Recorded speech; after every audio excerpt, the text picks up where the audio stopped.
To Premier Radio kan mita 200.7 zangon FM masu sauraro barkanmu da wannan almuru da kasancewa tare da mu cikin shirin nan na Asarara wanda a cikinsa mukan gayyato masu ruwa da tsaki musamman a fannin waƙoƙin zamani kuma kamar yadda sanarwa ta gabata muna tare da guda daga cikin matasan mawaƙa a nan jihar Kano wanda kusan ma iya cewa gwagwarmayarsa bai wuce harkokin da suka danganci nishadi ba tare da rera irin waɗannan waƙoƙi na zamani. Kuma kamar yadda muka saba idan mun kan gayyaci matashin mawaƙi da farko mukan so da kansa ya gabatar da kansa. Bari mu ji cikakken suna daga kuma inda aka zo. Assalamu alaikum wa rahmatullah. Sunana Yusuf Ibrahim wanda aka fi sani da Yusuf Wise. Yusuf Ibrahim Wise. To, Yusuf Ibrahim Wise. Kafin mu shiga tattaunawar, na san masu za su ji ɗan takaitaccen tarihinka. To, da farko dai ni an haife ni a nan garin Kano, karamar hukumar Nasarawa. A Ƙaura Goje kwana 4. Na taso a nan na girma, na yi makarantar firamare na Ƙaura Goje, inda still kuma na yi junior secondary school ina da senior duka a nan Ƙaura Gojen dai. To na kammala nan, yanzu kuma na yi join polytechnic inda nake karantar printing technology. Shine dai yanzu muka fara halin da ake ciki yanzu. Shine halin da ake ciki yanzu. Muna taimakon Allah. To masha Allah.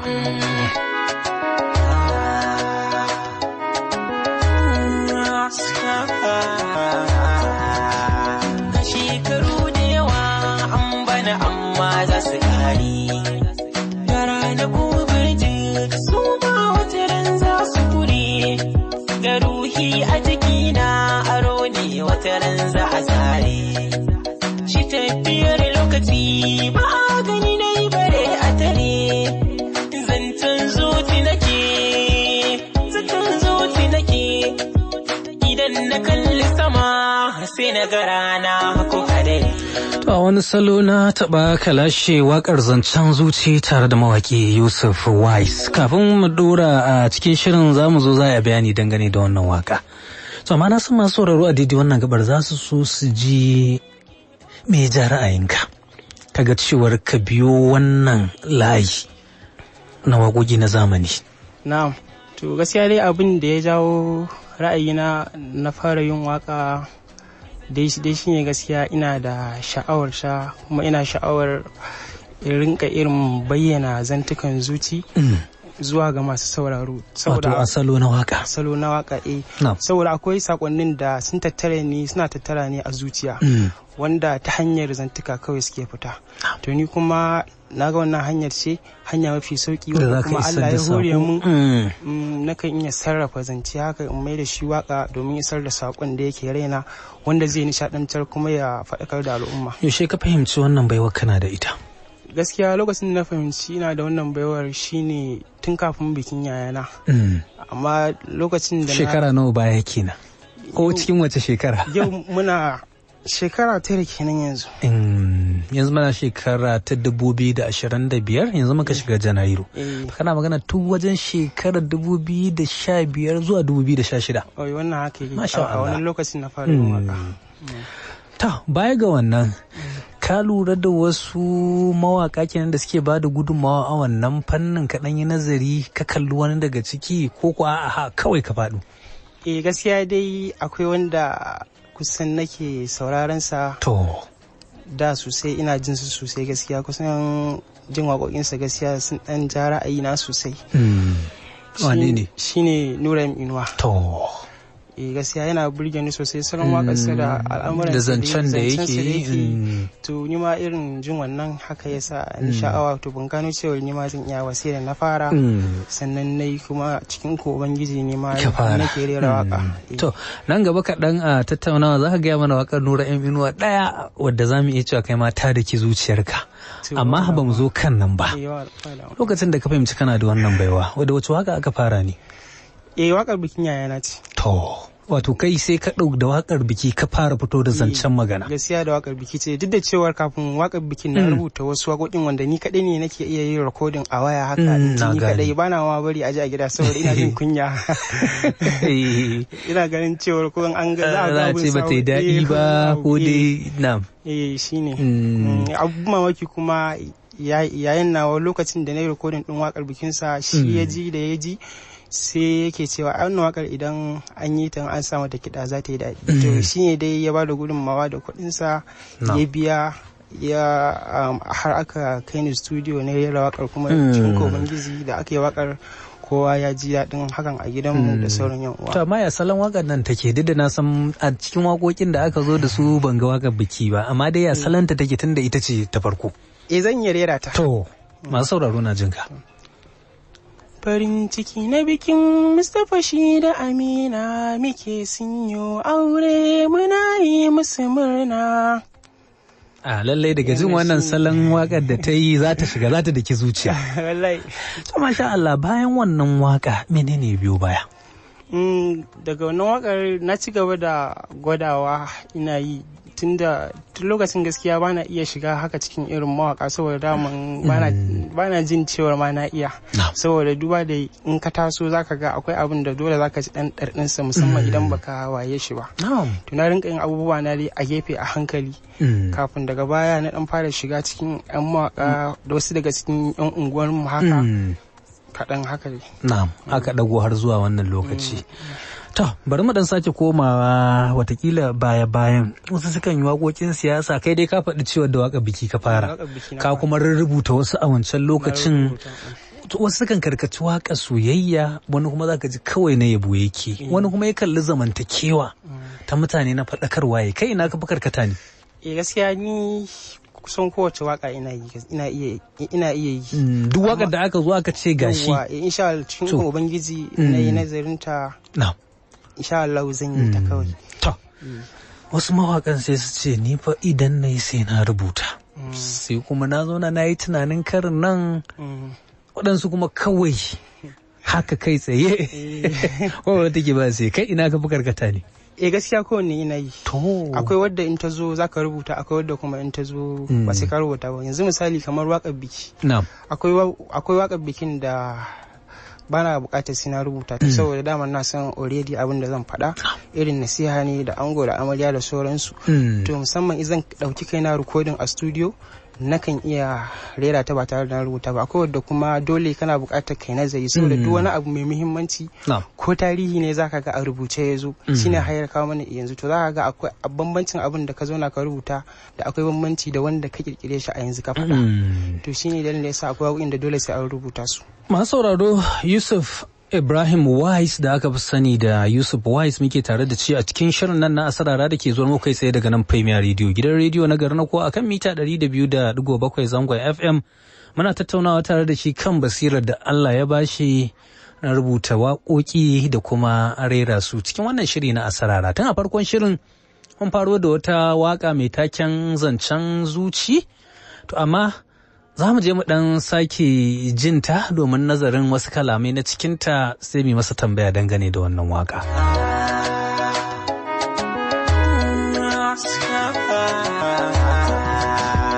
Shekaru da yawa an bana amma za su kari, gara na gobe su ma wata ran za su kure, ga ruhi a jikina aro ne wata ran za a zare. Tafiyar lokaci ba a gani na yi bare a tare, zancen zuci nake, idan na kalli sama sai na ga rana ko hadari, wani hangi tsuntsaye a dare da hasken taurari, ruwa ya zubo a sama tsirrai su hayayyafar da iri, duk ikon rabu ne shi ne yake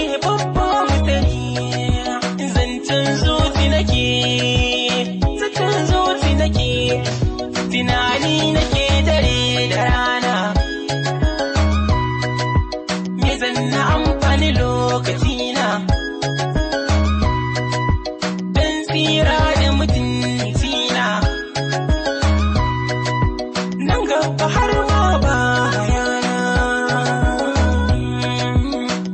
kwanta bai zaune ba, na zaune bai tashi ba, wanda ya tashi bai tafi ba, wanda ya tafi bai isa ba, ko ya isa bai kai ba, tunda ba shi ke yi ba. Allahu kai ke yi mana, ka kare yi mana ya Rabba. Wannan haka yake, Allah shine mai yi, kuma a cikin wakar akwai addu'ar Allah kuma ya kare yi mana. Zancen zuci nake. Wakar Yusuf Wise mai taken zancen zuci, wannan waka a dunkule Yusuf Wise wai wani sako take isarwa ne? Wannan wakar gaskiya tana da sakonni da yawa, kusan ta abubuwa da yawa. Duba da yanayin tafiyar rayuwa yadda abubuwa suke zama. Sannan kuma a ciki akwai baitin da na mika godiya da sako zuwa ga masoyana wanda suke bani goyon baya. To, a wani irin yanayi ka rera ta ita, zuwa ta yi ko wani abu ka zauna kai nazari? Gaskiya a yanayin da na rera wakar ina zaune ne haka ina irin kasan mutum yana ya zama to cewar ma'abocin nazari. Akwai lokacin da zaka kawai kai kaɗai kana ta saka abubuwa a ranka. To ganin wannan abubuwan, to su abubuwan sai naga ai a zuci nake saka su, kawai shine na sa wakar zancen zuci. Na fitar da karinta daga baya sai na zauna na rubuta, to gaskiya wannan wakar rubuta ta ne. Na gane. Daga baya sai na rera ta. Ta cikin waƙoƙin Yusuf Wise akwai wata da na gani mai taken mallaki na.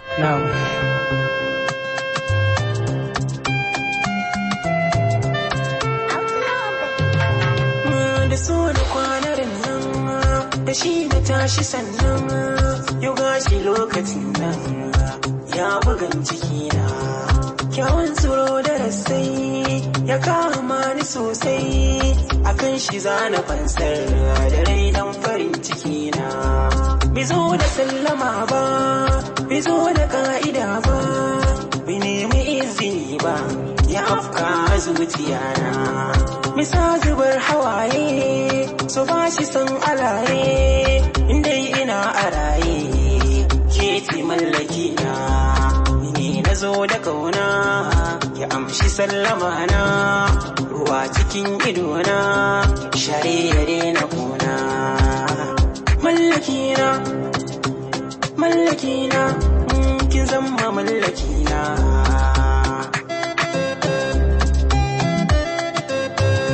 Mallaki na ki zama mallaki na. To daga ji wannan waka ce ta soyayya. To amma dai Yusuf Wise wani karin bayani zaka yi masu sauraro?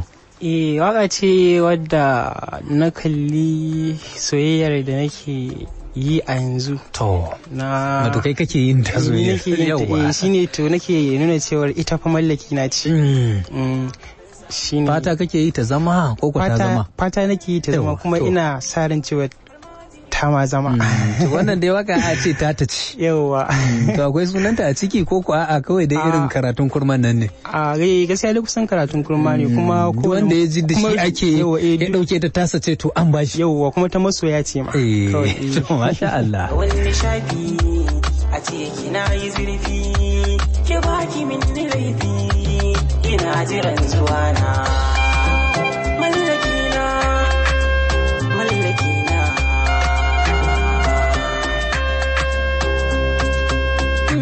Zuciya ta kamu, akan kina damu, da so a ce samu ranar biki namu a zo a yi kamu. Ki zo ki mun rumfa, bangon ki nai dafa, sannan mu tattafa kaunar ki zana dafa. Idanuwa ki suke san kallon ku da da fatan masu sauraro kuna biye da mu cikin wannan shiri na Asarara da muke tattaunawa tare da matashin mawaki Yusuf Ibrahim Wise da aka fi sani da Yusuf Wise a cikin shirin nan na Asarara daga nan Premier Radio. Baya ga wakar mallaki na akwai fitacciyar waka mai taken sarkakiya.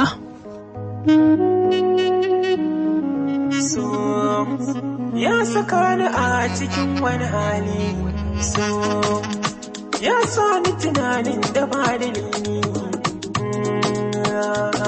So mai sarkakiya ko ina yana kafi, so mai hatsaniya, so mai gwarabniya.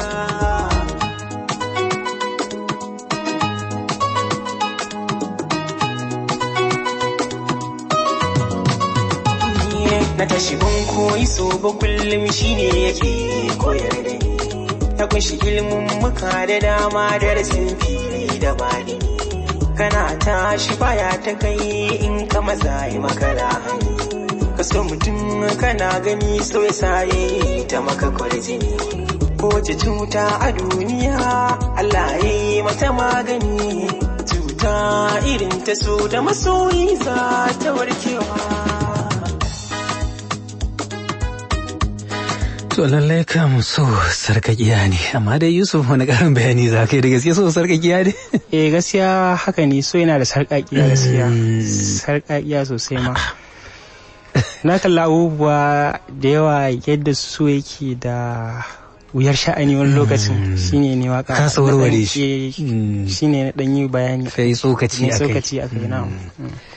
Masu sauraro kuna jin mu da Yusuf Wise, na san wata tambaya da na san masu sauraro za su ka amsa musu shine.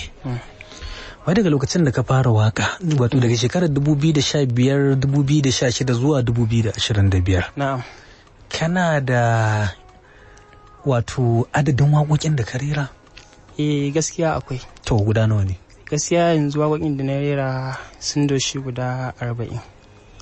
Cikin shekaru kusan 10 ko 9 zuwa 10.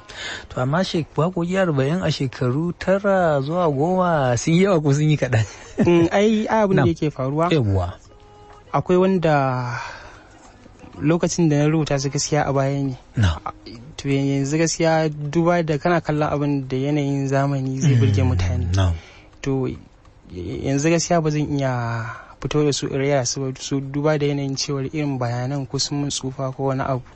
To shi yasa sai in ɗauko ko da a ce akwai na rubuta su suna nan da yawa amma akwai wanda kawai ba za su dace da wannan zamanin sai dai in dauki wani jigo daga ciki in yi amfani da shi sai in hada da wani sai in kawo abin da zai burge masoya. Wannan su dabarin kake yi ashe. To ma sauraro kuna ji. To amma wata tambaya shine da za ta sake shigowa bayan mun je mun shakata da wata tsartuwar so kaɗan za ku ji mu da wannan tambaya.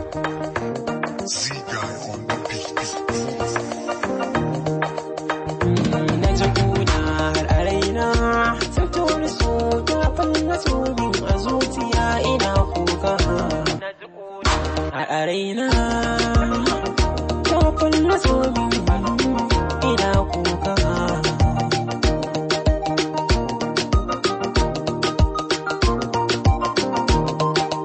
Iye sanadin kili na kama da wanda ke yin hauka rayuwa mataki ce akwai hawa akwai sauka abin mamaki da kanki kika sa ta kai na shaka na sha wuya ban gani ba saboda ke ne kuka ba damuwa na san rashin tabbas na abin duniya ne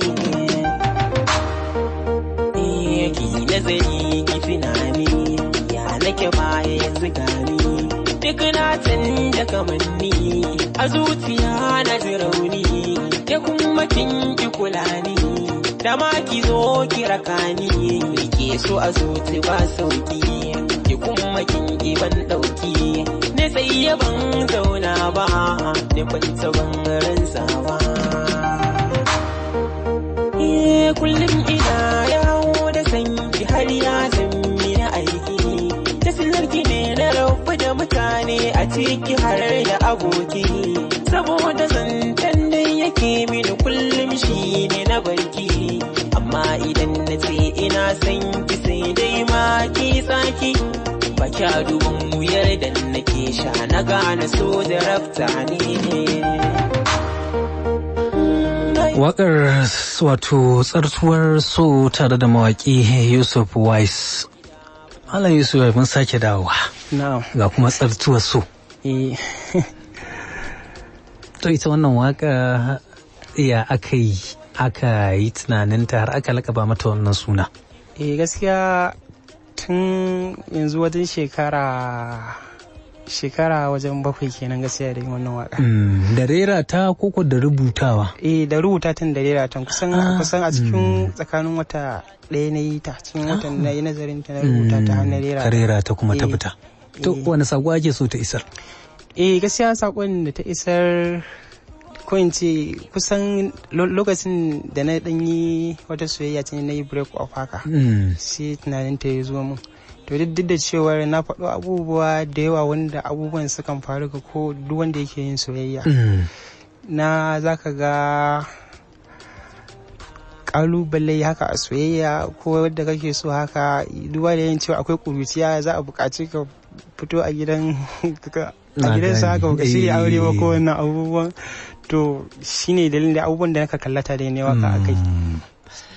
To wani abu da nake son fito da shi cikin jerin waƙoƙin nan da muka sanya naka yanayin yanda akan zauna a shirya baitocin waƙar ba iya baitocin ba yanayin kiɗan da yake tafiya kai ka ce manyan mawaƙan ne ko su za a fito a haɗa za a ce ka Yusuf Wise shin manyan makaɗan nan kake bi ko manyan mawaƙan kake bi na wajen tsari waƙoƙinka su tafi akan daidai kamar yadda ake jin manyan nan suna yi ba wanda zai ce kai matashin mawaƙi ne daga faru in an ji salon kiɗan.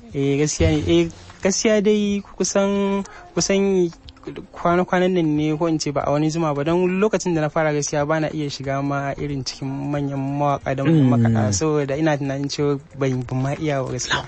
Daga baya ne da na ɗan ƙara samun dama na samun kuɗi da sauransu to shi yasa nake ɗan ware wasu kuɗaɗe ni ma in je a yi aiki ko da bai kai na manya ba ya ɗan dai mu ɗan kwatanta daidai da daidai kenan kwatanta shi ne abin da ya fa. Ta masu sauraro muna tare da Yusuf Wise a cikin wannan shiri na Asarara da muke tattaunawa tare da shi kan basirar da Allah ya bashi ta rera waƙoƙi. Da kuskure ne ashe bayan na aikata da kaina ne ta faman kushi sa'in da zan yi laifin ban gani ba zuci ka ke kashe na ji karfi a zuci wani lotan sai yadda kushe ka sani laifin na yi kiba na yi rama ni ban san ka ba a jikina na ji ka ban gan ka ba kasa na rusa tsarikana da na yi wa jadawali.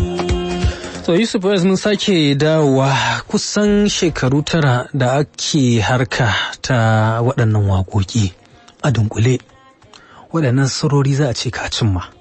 Alhamdulillahi gaskiya dai ba abin da za mu ce ga Allah sai godiya. Gaskiya an samu nasarori duba da yanayin ma yadda ake rera waƙar da yanzu da yanayin fita aiki da yanzu.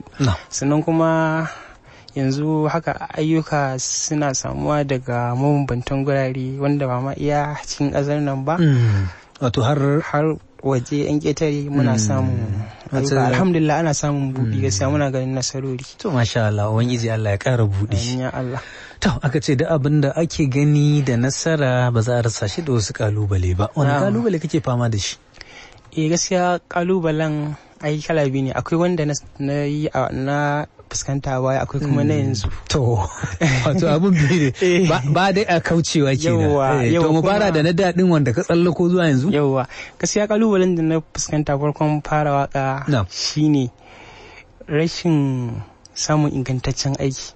Zaka ga na je na ta karkare na yi nazarin waka amma kuma yanayin babu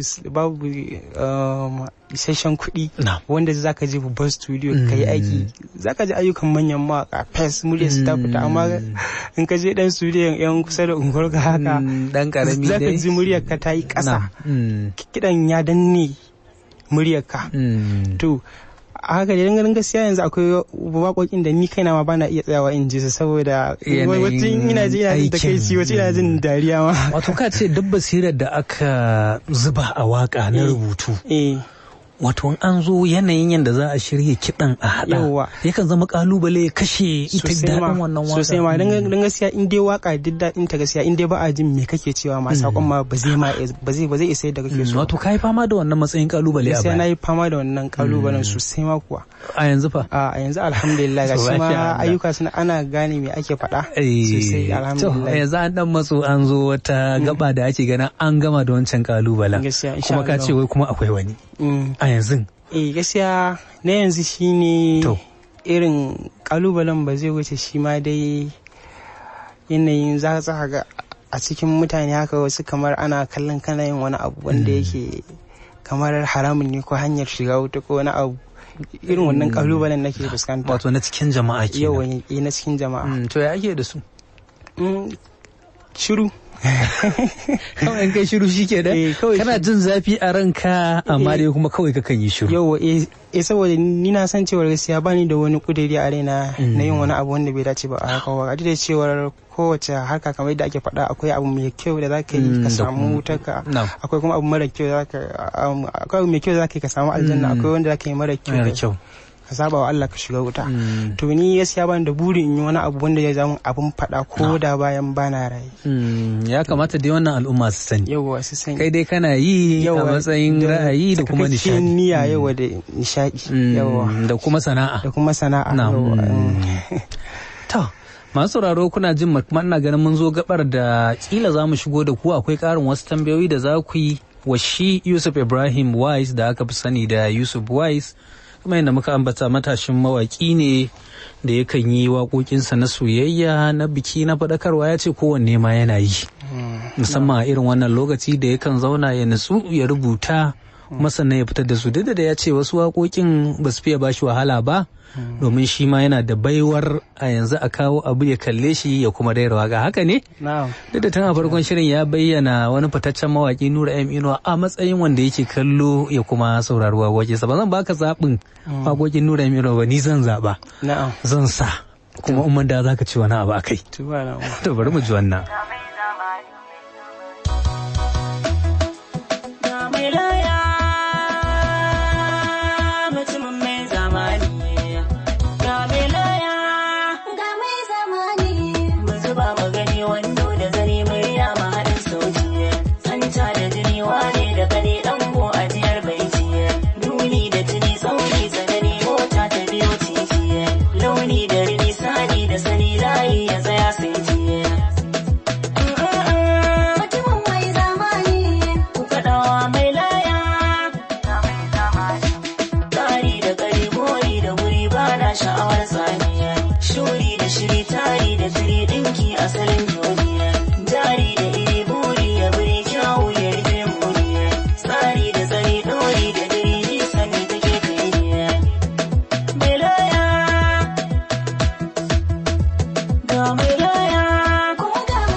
Waƙar Nura M Inuwa mai taken mai laya da ta samu shigowa shirin a sarara daidai gabar da muke tattauna tare da Yusuf Wise, kuma shi Nura M Inuwa na ɗaya daga cikin mawaka da shi Yusuf Wise ɗin ya ce yana kallo a matsayin madubi kuma yake kallo. Sai dai cikin jerin da Yusuf Wise zai waƙoƙin da ya kawo mana ga duk da ya san Nura M Inuwa akwai waƙoƙin habaici. Sai dai ba mu sani ba Yusuf kakan kalli irin wannan ko kuwa kai dai kawai wani salo ka ɗauka. Ka taɓa wata waka ta habaici? A gaskiya me yasa? Kamawa take ai. Yawwa to yanzu zan baka aiki. Ka ce a matsayin kalubale waɗansu suna gani a yanzu waƙoƙin nan da kake yi a matsayin wani kallo na daban. Na'am. Me yasa ba za ka yi musu habaici ba? Ka nuna cewar kai fa abin da kake yi fa daidai ne fa, nishaɗi ne kamar yadda muka ji Nura kan yi. Ai kamar yadda na faɗa kama take akwai yanayin da idan an kai bukata hakan in ta zaka fito da wannan zan yi magana akai ko da a ce ban yi kai tsaye ba zan yi jirwaye mai kamar wanka in isar da sakon dan warware abubuwan da yake faruwa. Na'am. Tambaya ta ɗaya kenan. Nura yakan yi waƙoƙin soyayya kamar yadda na faɗa da su kansu habaicin musamman. To amma ina so dai watakila ka sake fito da wani abu dangane da Nura. Na'am. Waƙoƙin Nura banda habaici shi ina ya fi karkata ne? Ai Nura gaskiya kusan tunda ya fara waka daman gaskiya kusan an fi an fi kallon sa a wanda ya fi kwarewa a waƙar soyayya farko asali gaskiya. Wannan habaicin da yake yi yawanci ma ba ma habaici ba ne ba, irin zambo ne haka da kuma irin sarrafa harshe da wasu abubuwa. To shi salansa kenan. To ni ma irin wa'annan salon waƙoƙin soyayya gaskiya suna burge ni, har ma wanda ake kallon sa habaicin da zambo saboda akwai wani sako da yake sassakawa a ciki wanda za ka ga idan aka ɗauko wata kalma aka fasa ta za ka tana da ma'anoni da yawa. Kuma tana da bayanai da wasu abubuwa a ciki. Bari mu sake ɗaukan wannan watakila ko mu tuno ma da wani abu mai mara daɗi. Na'am. Da Nura.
Da rayuwar ke sauyi kenan bayan sanya wannan waka. Nura Wise, naga kana girgida kai, me kake tunani? Ai na tuno ne da lokacin da aka watsa masa acid din nan. Gaskiya lokacin da na ji abun duk da cewar irin ban waye ma abun sosai wani duk ina son shi ina son shi lokacin naji abun ya taba ni sosai.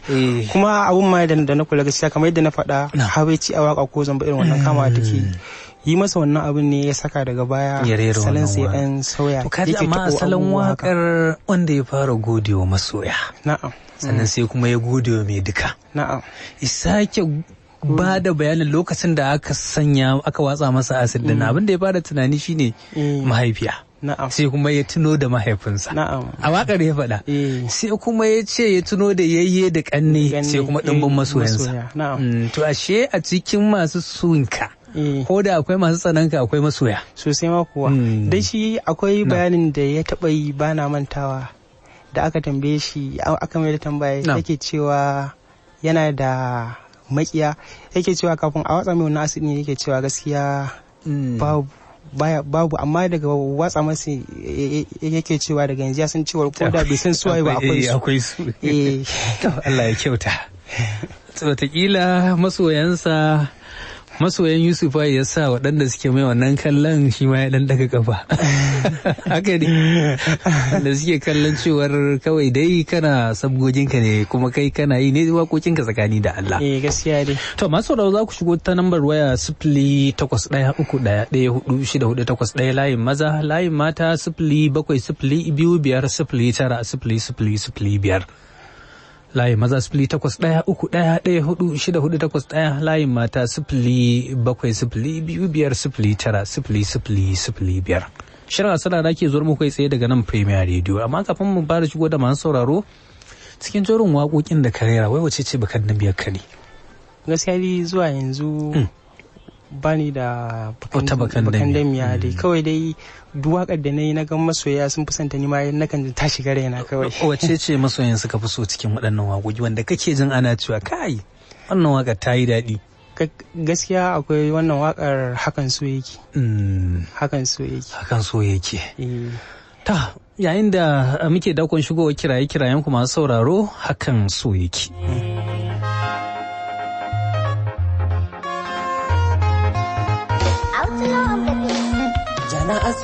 so kada ka bar ni yanzu na yi faduwa kai ka ne ka da bai bayar rayuwa. Assalamu alaikum warahmatullah. Wa alaikum salam wa rahmatullah. Da muke tare? Da kai da Yusuf Wais, barkan ku da wannan lokaci. To masha Allah, barka da wannan lokaci. Da muke tare? Rahman daga garin Malam a Kano. To kina da tambaya ga Yusuf Wais? Alhamdulillah, ya mun ji waƙoƙinsa kuma na ji tsarin waƙoƙinsa gaskiya sun burge ni. Masha Allah. Waƙoƙinsa yana yin waƙoƙi a yanzu da nutsuwa. Gaskiya sun burge ni waƙoƙinsa, Allah ya ƙara wasila. Sannan kuma tambayar ta wani irin ƙalubale ya samu a gida lokacin da ya fara waka. To. Yi haka. To masha Allah. Kuma na ji waƙoƙinsa wasu daga cikin sun karkata akan shan wahala a sayayya. Ya wahala ce akan sayayya ce ko kuwa. To. Tare da Rahman yawa sannan kuma idan ana son waƙar. Aina za a samu. Za a samu. To tambayoyi guda uku mu fara da kalubale daga gida. Kalubale dai gaskiya a gida gaskiya ni ban samu kalubale ba, na samu goyon baya a gida. Saboda tunda na faɗa a baya wakar da na rubuta ta bikin yayana shine ma ya biya kuɗin. Dole gida za a ce yana da kana da basirar. Idan ma na mantawa ko mamar mu lokacin in zan je studio sin na gaya mata duk studio da zan je sai na gaya mata sai ta ce a dawo lafiya Allah ya bada sa'a. Duk wanda zan yi studio na kan ce zan je studio sai ta ce Allah ya bada sa'a. Waƙoƙinta da an sanya sun karkata kan soyayya kuma wasu da bayanin wahala a ciki. Wai ka sha wahala a soyayya? Gaskiya na sha wahala a soyayya. To dukan ne yasa wallahi kace bari ka fito da wasu abubuwa kenan. To ina fatan kin ji amsar ki. Wasu tace kuma waƙoƙin kan ana nema ina za a samu. Waƙoƙi na gaskiya akwai su a YouTube channel ɗina wanda sunansa Yusuf Wais, sannan ana iya samun su a Audio Mac. Gaskiya dai su ne, amma idan aka je aka rubuta Yusuf Wais za a gansu insha Allah. To ka san yanzu sauki ne aka ce. Ban sani ko kana da wani tsari na waɗanda suke so din ka dan aika musu da ita ko kuma wani yake aikawa ko ta WhatsApp haka? Zai yi hakan ma insha Allah. Amma akwai tsarin? Akwai tsarin. To watakila zuwa ƙarshen shirin nan. Za a bada dama insha Allah wanda yake bukata za a iya tura masa. To kila da wata namba kenan. Da wata namba. To bari mu sake daukan kiran nan mu ji waye kallayi. Assalamu alaikum. Wa alaikum assalam wa rahmatullah. Barka da aiki. To barka dai, da wa muke tare? Yawwa kana tare da Abdul Majid Magaji Balon Makarama Usman Bauchi. Abdul muna jin ka. To yau ni ba tambaya ta ga babban bago. To shine ya ce yana wasan biki har yanzu yana yi ne ko kuwa ya daina ne. To za a yi ma ne? Idan yana yi za a yi ma waƙar bikin ne? To na kamar ya sauka, bari mu sake ɗaukan wannan lambar kila sai mu haɗe tambayoyin. Assalamu alaikum. Wa alaikum salam wa rahmatullah. Ibrahim Abdulkadir Launa Harkoɗe, karamar hukumar Dawakin Kudu. To Ibrahim muna jin ka. To ni tambaya ta ga babban bako shine a cikin waƙoƙin da yi ko zai iya tana wata tafi bashi wahala wajen yadda ya rubuta. To za ka ji amsar tambayar ka. To wai kana yin waƙoƙin biki har yanzu? Sosai mako har gobe insha Allah. Kuma mutum yana so ma zai iya zuwa ya tuntube ka a masa? Sosai mako insha Allah. To wai cikin waƙoƙin da kai za ka iya tana wata ta baka wahala ila a rubutu ko rerawa? Gaskiya akwai. To wace ce? Waƙar replacement ce lokacin ina secondary school. Yan class ɗin mu suka haɗo kuɗi haka irin sun san ina waƙa. Shine ya suke so in yi musu waƙar placement ɗin. To a lokacin na yi waƙar to lokacin akwai shagon da nake jirewa, shagon printing ne haka. To ogan na waje gaskiya kusan baya so ya ga irin na dan yi nisa haka na bar shagon ba kowa. To lokacin sai na saci hanya haka sai na kulle shagon saboda ina so in yi aikin ne kuma ranar ce ta ƙarshe da zan samu damar rera waƙar. Na gane. To da na je ga dai rubutun waƙar a hannu to sai ya kira wani sai ya yi min irin faɗa haka. Sai na shiga irin yanayi mara daɗi. Zan ce mun yi placement a cikin wakar sai na ce mun yi kandi. Lokacin wakar na sha wahala wajen rera ta saboda mood din da na shiga. Ka san waka tana son ka shiga mood din mood mai kyau haka yanayi dai na nishadi da zuciyarka ba bacin rai ba ma wani abu to sai ta fi daɗi. To a wannan yanayi na waka ne a cikin bacin rai wadda ta ban wahala gaskiya kafin rera ta. To wannan waka ce gaskiya wadda nake iya tunawa wadda ta ban wahala wajen rerawa gaskiya. Shine wakar replacement ce. Ya za ka dan iya tuna amshin dan a tunawa masu. Wakar dai ka manta gaskiya dai ta dan kwanta saboda ai ta ba ta soyayya ba ce. Har mu sake daga kiran nan mu ji ai kan layi. Wa alaikum assalam wa rahmatullah. To barka dai da muke tare. Magana Suleiman sai Ambaje. To Suleiman. Alhamdulillah mun yi gogorma da wannan babban bakoyi. A kuma duk tambayar da zan bayyana da aure ne zuwa yanzu ko kuma sai dai niyya. To. Kuma ya ce kamar ya ce ya sha wahala a soyayya. Shi yasa na mai wannan tambayar cewa yana da aure ko kuma bai aure ba tukunna ya dai sha wahala a soyayya. Kuma zai ci gaba da soyayya ne ko kuma zai ji ya cikin ya take ta yanzu. Allah ya mai da shi gida lafiya sannan kuma wani irin kaya ya fi sawa. Manyan kaya ko ƙananan kaya. To yanzu dai gashi nan da manyan kaya zan ce ko ƙananu. To kaji tambayoyin da aka yi ma. Na'am. Gaskiya na fi son sa manyan kaya. To. Yanzu ma da manyan kayan ka kashe gaskiya na fi son sa manyan kaya. To ya yi tambaya ta baya da yake cewa to ina ga kamar mun rasa wannan kira. Bari mu daga wannan sai mu haɗe tambayoyin. To alaikum assalam. Masha Allah wannan soyayya haka wannan zubo muna kalaman so da kauna. To gashi nan ai Yusuf Voice. To kuna tare da Fatima matan na yar mutan Getsa ɗaya daga cikin tawaga hudu. To masha Allah. To masha Allah takwaran ne gida na gaskiya akwai wata waka da kai. Kana yin waka ina launa ta sunan mijina na Yusuf Abubakar Yusuf. To wata waka ce wannan? Wata waka da yake cewa menene wai a sama me yana akwai da wata yake tana ta cewa a sama ne akai a sama. To mallaki na kalmomin da suke ciki ne sannan kuma ina son mai tambaya misali yanzu akwai wanda ya mai tambaya ya ce da ma yayi aure to idan misali yayi auren idan ya haifi yara yana da burin su gaje shi ko kuwa su zai ƙara karfafa musu gwiwa inda iyaye su karfafa musu gwiwa a gida kuma sannan akwai abubuwan da nake son ɗan tambaye shi wata tambaya misali lokacin da ka taɓa yin waka da ka je ka taɓa samun wanda misali aka maka award akan wakan nan ko da misali a ce an girmama ko karrama akan waka bayan zuwa gidan premier da kai aka girmama ka aka karrama ka ubangiji Allah ya maida mai gida na gida lafiya Allah ya kashe ku lafiya kafin matan na yar mutan gitsa daga cikin tawaga yan hudu ku tashi sunan mijinta Yusuf don haka ba ta faɗa ta kwara ne kai. Mu koma wancan tambayar ta batun aure. Ya tambaya ba ni da aure gaskiya. Yawwa. Ba ni da aure amma akwai niyya mai ƙarfi ma kuwa. To masha Allah wai kai kana da burin ƴaƴanka su gaje ka nan gaba akan waka.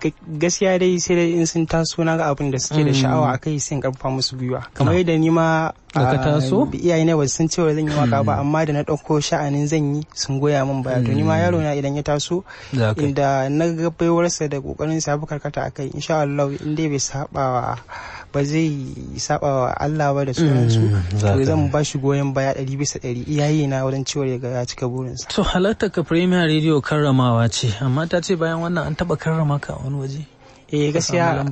Gaskiya an taba tun shekarar corona akwai wani show da aka yi inda aka dan yi kamar competition ne haka to kusan ni ne nan na zo na gabatar da na zo tsakanin na uku ne da na hudu to shi ka samu wannan karama ya samu wannan karama tun a wancan lokacin to masha Allah ina ganin lokaci ya riga ya cin mana minti ɗaya rage zuwa 2 a waɗannan mintoci ga kadai a Premier Radio kuma na ganin mun ce dama a ƙarshen shirin nan kamar ita waccan da ta ce ta yaba da wato haka da kai. Na'am. To. Zaka ce zaka bayyana kila wata nambar waya da ma za a tuntube ka dan ƙarin bayani. Gaskiya ne na'am. Wata namba ce. To 0 Na'am. 4 3 7 3 1 9 6 9. Wannan lambar in mutum ya yi ma magana ta WhatsApp ko text ko kira. Yawwa Kowa supporters insha Allah. Da ita ce in ka gani za ka duba ka ba da amsa. In waka ma ake so za a tura. Insha Allah. To ko za ka maimaita lambar? 090 43 73 1969. To wani ya yi maganar batun waƙoƙi na biki, ban sani ba shi ma ko tuntuɓa zai yi masa ko da sauran. Za a iya neman bayani a wannan lambar da ka bayar? Za a iya neman bayani insha Allah. Da abin da mutum yake so ƙarin bayani ko aiki zai bayar insha Allah. To dan maimaita lambar. 090 43 73 1969. To wani kuma zai ce shi fa so yake ga Yusuf Wise ido da ido. Ina zai je same ka kai tsaye. Ga son gani na unguwata dai shine dai kwana 4. Amma inda nake aiki studio shine nan Kabuga, yankin Kabuga. Ina zuwa nan sosai ina yin aiki. To insha Allah za a yi haɗuwa da ni ko a unguwar area mu ko kuma nan Kabuga na inda nake aiki. To masha Allah. A ƙarshen shirin me zaka ce ne ga dimbin masoyanka da masu sauraro da kuma sanin waƙoƙinka har ma da abokanai? Gaskiya ba abin da nan ce da su sai dai godiya mai tarin yawa sosai. Duba da tun daga baya yadda nake samun goyon baya da fatan alkhairai haka wanda su ne nan suka ci gaba da karfafa mun gwiwa na kawo har yanzu nake dan da babu irin wannan karfafa gwiwa da wasu abubuwa da abun ma zai fita daga raina. To masha Allah, Yusuf Wise ya samu rakiyar mutane 3. Ina ga zaka bayyana mana sunayensu. To a bangaren na akwai Masa'ud Emre dai wanda kamar mai gida yake a zuwa. Sai kuma abokina Hafiz, sai kuma abokin rakiyarsa shi ma. Hudu ne dai. To masha Allah, inda kuka zo lafiya Ubangiji Allah ya mai da ku gida lafiya. Muna fatan an samu wani ci gaba nan gaba. An rero sababbin waƙoƙi za a sake dawa Premier Radio don ƙara wato nishadantar da masu sauraro. Insha Allah. Shehu Usman Salu sunana a madadin Ahmad M. Ahmad da ya taimaka bakon nan ya shigo. Nake mana fatan alkhairi Allah ya kai mu mako mai zuwa mu kawo muku wani sabon shirin. Mai sa mutum yayo kalami tamkar wani malami. Kasa an fara bani girma tun ina ƙarami. Na karɓar silar kana koyi da risa da ilimi. Ka karɓar da ni, ka karayar da ni. Premier Radio.